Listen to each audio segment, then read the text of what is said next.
আপনি 10 থেকে 15 বার ভালো করে ঝাঁকিয়ে নিন।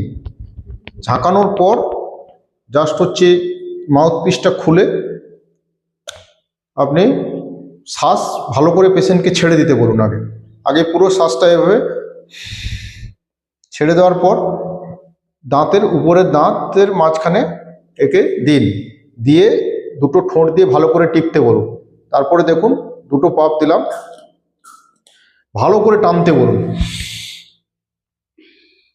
টেনে মিনিমাম যতটা সময় ও পারে ধরে রাখতে, মিনিমাম 6 থেকে 8 সেকেন্ড যেন শ্বাসটা ধরে রাখে। ধরে রাখার পর আপনি যেটা বলবেন যে আস্তে আস্তে করে স্লোলি শ্বাসটা 3 থেকে 4 সেকেন্ড ধরে ছাড়ার জন্য। এরপর সবচেয়ে গুরুত্বপূর্ণ জিনিস যেটা হচ্ছে সেটা হচ্ছে মাউথ গার্গিল করা। যদি মাউথ গার্গিল ঠিকঠাক না করে তাহলে কিন্তু